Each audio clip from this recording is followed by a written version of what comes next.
So this is what we got here, right? This guy will chase us using A star, but he can always find the path. It's not a problem, but there might be a time when for some reason he cannot find the path. And what I'm going to do is build a way for him to not find the path. So this is A sprite right here. And test map.asprite. I'll show you guys how the sausage is made here. The text is probably super small on the screen, but essentially up in the right corner, we have 3 layers. These are tile map layers. You see when I click these layers on the left side of the screen, the tile map changes. So the map here, these are all the map tiles. I can actually hide the collision and spawn tiles. And so this is kind of the game world that I was navigating in that you just saw, right? If I go back and bring this up here, this is strange. We might have a latent defect there, but here you go, right? So you can see like this guy right here kind of like falls right on that right there. Wonder if it has something to do with the spawn position. I think I showed a video where the ghost and I spawned on the same tile. I might get distracted here. All right, this is how I make the maps currently. All right, now how do you add collision to stuff you don't want to walk on? Well, I make another layer. And this layer, for example, you can see has it's got 50% opacity, and I just got a single color on it, which is red. Everything I mark with red is going to get tile ID number 1 when I export it. And in the software, this is actually kind of where this comes in here. Boom, I have a tile ID collision, right? ID 1. And so if we actually search for this, we'll see that when I'm checking, can I move to a specific position? Well, first I make sure that the position is inbounds of the map, and then I make sure that the tile ID painted onto the position I want to move to is not the collision ID. This is probably a much better way to do this, but this just got things up and running from scratch, so that's fine. I do something similar with spawning, right? So like, okay, if I want to randomly spawn entities on this map, where can I spawn them? Well, if I unhide spawn, I have this yellow here, and all these yellow points are spawn location candidates that we will pick randomly from each time we start the game. You notice I also have black here. I wrote a small little blurb in one of the weekly blog updates about this. If you don't mark the extremities with some tile on a layer, what I found out is the exported layer from Asprite, you get tightest bounding box around whatever tiles you draw.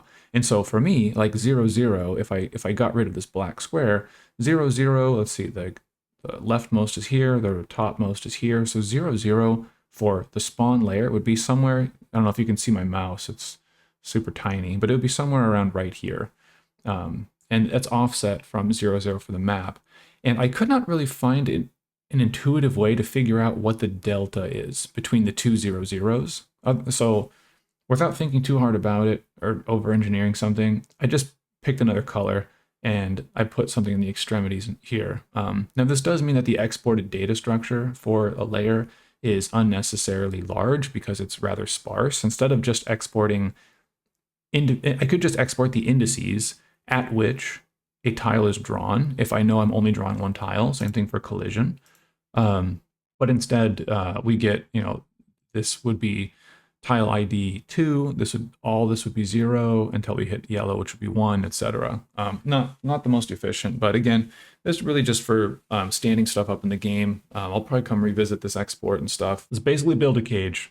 Now I need to fix collision as well, because if I don't, see, this is one of the gotchas of this. If I don't fix collision, this guy will be walking all through the grass and stuff. And in spawn, we need to make sure that nobody's spawning here. So I'll get rid of spawn there. So what I do now is I use a tool that I made. I extended a JSON exporter, or an exporter that exports to JSON. I extended it to export to binary because I don't want to write or use a JSON parser at all. And then export Lua. Boom. So I run it like that.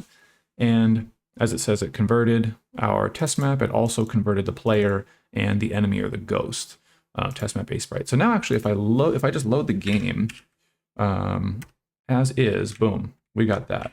So what we need to do is actually put the ghost inside this guy. This is going to be X of 10 and Y of 5.